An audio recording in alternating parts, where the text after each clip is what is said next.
Hello friends, ਮੈਂ ਹਰਪਿੰਦਰ ਕੌਰ। ਤੁਸੀਂ ਦੇਖ ਰਹੇ ਹੋ ਇੰਗਲਿਸ਼ ਵਿਦ ਰੂਪ। ਅੱਜ ਮੈਂ ਤੁਹਾਨੂੰ ਟਾਸਕ 1 ਜੀਟੀ ਦਾ ਜਨਰਲ ਟ੍ਰੇਨਿੰਗ ਦਾ ਕਰਵਾਉਣ ਜਾ ਰਹੀ ਹਾਂ। ਇਸ ਤੋਂ ਪਹਿਲਾਂ ਆਪਾਂ 2 ਵੀਡੀਓਜ਼ ਅਪਲੋਡ ਕਰ ਚੁੱਕੇ ਹਾਂ ਜਿਸ ਦੇ ਵਿੱਚ ਮੈਂ ਟਾਸਕ 2 ਦੀ ਡਿਸਕਸ਼ਨ ਕਰਵਾਈ ਹੈ। ਸੋ ਸਟਾਰਟ ਕਰਦੇ ਹਾਂ। ਜੋ ਜੀਟੀ ਦਾ ਟਾਸਕ ਆਇਆ 13 ਮਾਰਚ ਨੂੰ, ਸਟੇਟਮੈਂਟ ਹੈ टास्क 1 ਦੀ ਸਟੇਟਮੈਂਟ ਹੈ your company has sent you to attend a course at college in different country. ਤੁਹਾਡੀ ਕੰਪਨੀ ਨੇ ਤੁਹਾਨੂੰ ਕੋਈ ਕੋਰਸ ਅਟੈਂਡ ਕਰਨ ਦੇ ਲਈ ਡਿਫਰੈਂਟ ਕੰਟਰੀ ਦੇ ਵਿੱਚ ਭੇਜਿਆ। You have completed the course and received a certificate. ਤੁਸੀਂ ਉਹ ਕੋਰਸ ਕੰਪਲੀਟ ਕਰ ਲਿਆ ਤੇ ਤੁਸੀਂ ਉਸ ਦਾ ਸਰਟੀਫਿਕੇਟ ਵੀ ਰਿਸੀਵ ਕਰ ਲਿਆ, but you lost it on the way back. ਜਦੋਂ ਕਹਿੰਦੇ ਤੁਸੀਂ ਵਾਪਿਸ ਆ ਰਹੇ ਸੀ, ਵੇ ਬੈਕ ਦਾ ਮਤਲਬ ਕਿ ਵਾਪਿਸ ਆ ਰਹੇ ਸੀ, ਤਾਂ ਉਹ ਸਰਟੀਫਿਕੇਟ ਤੁਹਾਤੋਂ ਕਿਤੇ ਲੋਸਟ ਹੋ ਗਿਆ, ਗੁੰਮ ਗਿਆ। Write a letter to the principal of the college. ਤੁਸੀਂ ਇਹ ਲੈਟਰ ਪ੍ਰਿੰਸੀਪਲ ਨੂੰ ਲਿਖਣੀ ਹੈ and say how did you lose the certificate. ਇਹ ਸਰਟੀਫਿਕੇਟ ਤੁਹਾਤੋਂ ਕਿੱਦਾਂ ਗੁੰਮ ਹੋਇਆ। Why do you need it, ਤੇ ਤੁਹਾਨੂੰ ਇਸ ਦੀ ਕਿਉਂ ਜ਼ਰੂਰਤ ਹੈ। What do you expect the principal to do, ਤੇ ਤੁਸੀਂ ਪ੍ਰਿੰਸੀਪਲ ਤੋਂ ਕੀ ਚਾਹੁੰਦੇ ਹੋ ਤੁਹਾਡੇ ਲਈ ਕੀ ਕਰੇ। ਸੋ ਹੁਣ ਇਹ ਕੀ ਹੈ, ਲੋਸਟ ਹੋਇਆ ਕੋਈ ਡਾਕੂਮੈਂਟ, ਠੀਕ ਹੈ, ਜੋ ਕਿ ਕੀ ਹੈ ਸਰਟੀਫਿਕੇਟ। ਇਹਦੇ ਵਿੱਚ ਤੁਸੀਂ ਸਟਾਰਟਿੰਗ ਕਰੋਗੇ ਡੀਅਰ ਸਰ ਔਰ ਮੈਡਮ ਤੋਂ, ਕਿਉਂਕਿ ਪ੍ਰਿੰਸੀਪਲ ਨੂੰ ਲੈਟਰ ਲਿਖਣੀ ਹੈ।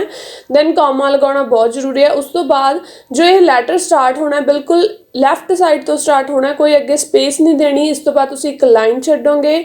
ਦੈਨ ਫਿਰ ਤੁਸੀਂ ਦੱਸੋਗੇ ਵੀ ਮੇਰਾ ਨੇਮ ਇਹ ਹੈ ਤੇ ਮੈਂ ਕਿਹੜੀ ਕੰਪਨੀ 'ਚ ਕੰਮ ਕਰਦੀ ਹਾਂ। ਦੈਨ ਉਸ ਤੋਂ ਬਾਅਦ ਕਿਹੜਾ ਕੋਰਸ ਤੁਸੀਂ ਕੀਤਾ ਹੈ ਜਿਹੜਾ ਸਰਟੀਫਿਕੇਟ ਤੁਹਾਤੋਂ ਲੋਸਟ ਹੋ ਗਿਆ। My name is Aman Gupta and I work for Dell International India. I am writing this letter to request a duplicate certificate for the business administration course which I did in your college।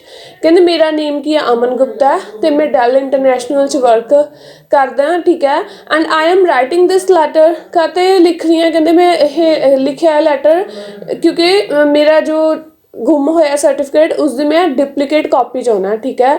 So course ਕੀ ਹੈ, business administration ਦਾ।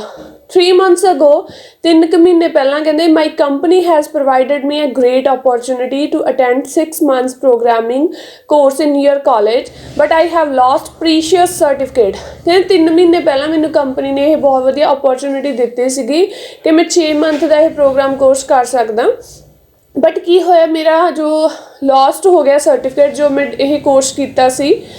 ਉਸ ਤੋਂ ਬਾਅਦ next paragraph 'ਚ ਦੱਸੋਗੇ ਵੀ ਮੈਂ ਇਹ complete ਕੀਤਾ, ਠੀਕ ਹੈ, ਮੈਨੂੰ ਫਸਟ ਪੋਜੀਸ਼ਨ ਮਿਲੀ। I completed my 6 months training in application development in the first position. ਕਹਿੰਦੇ ਮੈਂ ਫਸਟ ਪੋਜੀਸ਼ਨ 'ਚ ਇਹਨੂੰ ਕੰਪਲੀਟ ਕੀਤਾ। After getting the certificate and started packing to leave for my homeland. ਉਸ ਤੋਂ ਬਾਅਦ ਕਹਿੰਦੇ ਮੈਂ ਕੀ ਕਰ ਰਹੀ ਸੀ, ਲਾਈਕ ਪੈਕਿੰਗ ਕਰ ਰਹੀ ਸੀ, ਮੈਂ ਆਪਣੀ ਹੋਮ ਕੰਟਰੀ 'ਚ ਵਾਪਸ ਆਉਣਾ ਸੀ। When I had last seen the document was on the table in my room. ਕਹਿੰਦੇ ਜਦੋਂ ਮੈਂ ਲਾਸਟ ਦੇਖਿਆ ਸੀ ਤਾਂ ਡਾਕੂਮੈਂਟ ਟੇਬਲ 'ਤੇ ਸੀਗਾ। I think I forgot to put it in my document file ਵਿਚ ਵਾਜ਼ ਇਨ ਦਾ ਲਗੇਜ।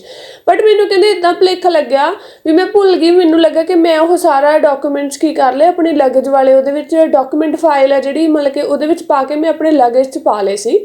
ਸੋ ਫਿਰ ਇਹਦੇ ਵਿੱਚ ਇੱਕ ਕੁਐਸਚਨ ਪੁੱਛਿਆ ਗਿਆ ਸੀ ਵੀ ਇਹ ਸਰਟੀਫਿਕੇਟ ਇੰਪੋਰਟੈਂਟ ਕਿਉਂ ਹੈ। ਕਹਿੰਦੇ this certificate is extremely crucial for me in order to get a promotion. Promotion ਦੇ ਲਈ ਇੰਪੋਰਟੈਂਟ ਹੈ। Additionally my company would compensate for the fees. ਤਾਂ ਹੀ ਕਹਿੰਦੇ ਮੇਰੀ ਕੰਪਨੀ ਨੇ ਕੰਪਨਸੇਟ ਕਰਨਾ ਸੀ and travel expenses only after finishing the course certificate. I have to submit this before appraisal and I am very much worried. So ਮੈਨੂੰ ਕਹਿੰਦੇ ਇਹ ਸਾਰਾ ਕੁਛ ਪਹਿਲਾਂ ਹੀ ਸਬਮਿਟ ਕਰਨਾ ਸੀ ਐਂਡ ਇਸ ਕਰਕੇ ਮੈਂ ਬਹੁਤ worried C. I wood really appreciate if you could do me a favor by sending a duplicate copy of this certificate through courier। ਕਹਿੰਦੇ ਮੈਂ ਬਹੁਤ ਐਪਰੀਸ਼ੀਏਟ ਕਰੂੰਗੀ ਤੁਹਾਨੂੰ ਅਗਰ ਤੁਸੀਂ ਮੇਰਾ ਸਰਟੀਫਿਕੇਟ ਜਿਹੜਾ ਮੈਨੂੰ ਸੈਂਡ ਕਰ ਦਿੰਦੇ ਹੋ। I am ready to pay for this. ਮੈਂ ਤਿਆਰ ਹਾਂ ਇਸ ਨੂੰ, ਲਾਈਕ ਜੋ ਵੀ ਕਾਸਟ ਪਊਗੀ। I shall be greatly thankful to you for this act of kindness. So ਕਹਿੰਦੇ ਇਸ ਲਈ ਮੈਂ ਤੁਹਾਡਾ ਬਹੁਤ ਜ਼ਿਆਦਾ ਕੀ ਆ, ਥੈਂਕਫੁਲ ਹਾਂ। ਸੋ ਲਾਸਟ ਤੇ ਤੁਸੀਂ ਕਹੋਗੇ I look forward to hearing from you soon, yours faithfully Aman Gupta. So ਜੋ ਨੇਮ ਤੁਸੀਂ ਉੱਪਰ ਮੈਂਸ਼ਨ ਕੀਤਾ ਉਹੀ ਤੁਸੀਂ ਨੀਚੇ ਲਾਸਟ ਮੈਂਸ਼ਨ ਕਰ ਦੋਗੇ, ਠੀਕ ਆ ਫਰੈਂਡਸ। ਇਹ ਲੈਟਰ ਆਈ ਆ 13 ਮਾਰਚ ਨੂੰ। ਮੈਨੂੰ ਆਸ ਹੈ ਕਿ ਤੁਹਾਨੂੰ ਇਹ ਸਮਝ ਆਈ ਹੋਵੇਗੀ। ਜੇ ਤੁਹਾਨੂੰ ਮੇਰੀ ਕਲਾਸ ਵਧੀਆ ਲੱਗੀ ਤਾਂ ਲਾਈਕ ਜ਼ਰੂਰ ਕਰਿਓ, ਸ਼ੇਅਰ ਜ਼ਰੂਰ ਕਰਿਓ ਤੇ ਮੇਰੇ ਚੈਨਲ ਨੂੰ ਸਬਸਕ੍ਰਾਈਬ ਕਰੋ ਤੇ ਬੈਲ ਆਈਕਨ ਤੇ ਕਲਿੱਕ ਕਰੋ ਤਾਂ ਕਿ ਆਉਣ ਵਾਲੀ ਵੀਡੀਓਜ਼ ਦੀ ਨੋਟੀਫਿਕੇਸ਼ਨ ਤੁਹਾਨੂੰ ਮਿਲ ਸਕੇ। ਓਕੇ ਫਰੈਂਡਸ, ਮਿਲਦੇ ਹਾਂ ਨਵੀਂ ਵੀਡੀਓ ਦੇ ਨਾਲ। Bye bye, take care.